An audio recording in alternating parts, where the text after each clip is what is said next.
Top 5 things Texas has to do to win the Big 12. Look, they've been picked number one. We've been talking about it for a couple of days now, but these are the 5 things that they have to do in order to make sure that they win the Big 12. Number 5, the simplest one is replace Bichon Robinson. They've got the depth to do it, and they probably will do it, but you can't have this list without saying Bichon Robinson is a huge person you got to replace because he's one of the best running backs we've seen in the last decade in college football. He's drafted 8th overall. Yes, they've always been able to kind of roll through running backs there, but he was very special, and Jonathan Brooks, Jaden Blue, they should be up to the task. They're not expected to be Bichon Robinson. You got to replace him, and you have to replace Roschon Johnson as well. That's a 1-2 punch that was really good in the running game. They have to do that. I think that they can. I think this is probably the easiest one of the list to do, but you can't have this list without mentioning Bichon. Yeah, I mean, there's going to be some drop-off unless they just have another top 10 type pick on campus, which they very well may, but I think even those guys are young at this point, so to expect them to, perform the way Bichon did after a bit of seasoning is, not fair, and he's just an all-world talent to begin with. So, yeah, I mean, he's going to leave big shoes. I think they can mostly fill them, at least initially. Beyond that, I think they'll be pretty okay, but there's just certain moments in games where he makes a move that not everybody else can make that's just, separates him as being the special type of player that he is. So they'll miss some, but I don't think this is something where it's a giant hole on their roster. No, but I couldn't not have him on the list. Number 4, win more than 9 games, something that Steve Sarkisian has not done in his head coaching career, and this team is primed to do it. But if they're going to win this league, for sure, now, they might be able to win it at 9 games. We don't know. But, for sure to win this league, they've got to win more than 9 games. They're going to be favored in 11 of the 12 games, absolutely. And they need to, probably be 11-1 or 10-2 if they go into the Big 12 championship game to ensure that they can do that. So they've got to do that. This is Sark's best chance to do that, at least outwardly in the season. But they've got to do that if they want to win the Big 12. Well, last year K-State won 10 games and TCU won 13. So, I mean that's about right. Would be at 9 wins because they had to have that to get to where they were. So win more than 9 games and you'll find yourself playing for a Big 12 title most likely. And depending on how many more, like you said, maybe a college football playoff or something along those lines. I'm not going that far with it. Like I did. Select him as my favorite to win the conference, but I don't know that I'm jumping on the college football playoff train. Well, they're 10-2; they're not going to be in the playoff, and that's right. That's where I kind of envision them. Yeah, so close but no cigar. Yeah, I think that they'll be right in that neck of the woods, but it definitely needs to be more than 9 games. One would think, or it's just an interesting year, an ugly year where everybody beats up on each other so much. Because we've been sitting here speculating about how good everybody's even going to be. If there's so many questions, that's certainly possible that everybody could just eat their own, but that's the ballpark. Number 3, make sure the stars shine on defense. That means Ford. That means these guys that are picked to be well. Jalen Catalina, they've got to make sure that those guys are key parts of every game and that the defense is not an afterthought, which in several of Steve Sarkisian's previous head coaching stops, it has been. The defense is much better last year, and they seem to know what they're doing there. But to me, I think for them to take that next step, they really have to make sure that these guys that they believe are studs and everyone else in the country thinks are studs on defense are a huge part of why they're winning games. They've got some talent, as you mentioned, and, I'll just take however it gets done. I don't care if it's a team of just no-names or if it's, 3 or 4 stars that lead you the rest of the way. I mean, they've certainly got the talent.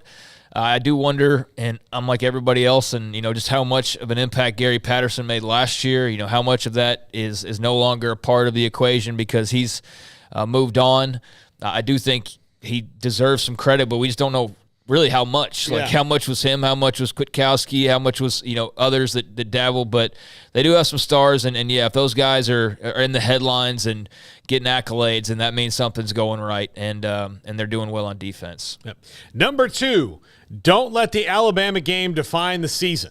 And that means either way. That means don't let it define your season if you beat them, because if you think back to the famous Texas is back game, that was them beating a Notre Dame team, and both those teams wound up being kind of average. Alabama might be a great Alabama team. It might be a down Alabama team. You don't know. It's going to be week 2. If you lose that game and you're all excited about it, don't let it ruin later on attempts at other games, because that can happen. Teams can be bummed. Don't let it, here we go again. Don't let it creep into it. The Alabama game has to be looked at as a total one-off for them, in my opinion, for them to really roll through. Like, yes, they won it. Let it build. If they win it, let it build confidence. If you lose it, completely clear it and move on, because it has nothing to do with you winning the Big 12. But if you show weakness in the aftermath of that game or too much pride, then you're going to be in trouble. I mean, I think they handled it pretty well last year, right? I mean, they just, hey, it is what it was, and if anything, it was a confidence builder that they even competed. So I'd imagine it'll be something like that again. Like, if they lose a close game, oh well, you lost to Bama. Like, okay, join the club that you've already been a part of a few times, and most people have. But I do think there's a risk if they win that game of, like, I don't worry about them losing and any after effects of that. But if they win that game, then yeah, I guess there's the potential that you get a little over your skis as far as how good you are. But I don't know. Let's let that time occur first, because that's not a given. Although, there's definitely a lot of people out there that think that they could very well knock Bama off. And, with that could come a lot of, we are back and everybody's telling us we're back. And, we've seen that song and dance before. So, yeah, don't let the saying go, don't let the highs get too high, the lows get too low. That's how you got to play it even keel. And if Steve Sarkisian's a smart coach, and he appears to be, then that's how they'll play that. Yep. And number 1, Quinn Ewers needs to be draft ready by the end of the season. If Quinn Ewers is coming back for another year, then I think that means that Texas had a bad year. I do. Unless it's just one of those things that's ridiculous. But if Quinn Ewers is draft ready, and I mean he's going to be a first-round talent and all that, then that means that Texas has probably won the Big 12, because that meant he's doing what everybody expects him to do, which is deal this year. But in my opinion, if Quinn Ewers is not in the draft this next year, if he comes back and uses another year of eligibility, that's probably means Texas got close but didn't win the Big 12. Yeah, I mean, or he got hurt, or, but I know what you're saying here. And there'll be a logjam, right, if he comes back. So they kind of need him to move on in so many ways, because of Malik Murphy, because of Arch Manning, because of just the whole crew and, the quarterbacks that'll continue coming in. So, yeah, I mean, I don't know. On the one hand, like, I feel bad for Quinn Ewers, because he was preordained to be like at Texas for 2 years and gone to the NFL to be a first-round pick guy. And, I felt like we got hit over the head with how good he's supposed to be and how great he'll be so quickly, and he'll be a first-round guy. So, last year was a bit of a mulligan because it was his first real year of playing.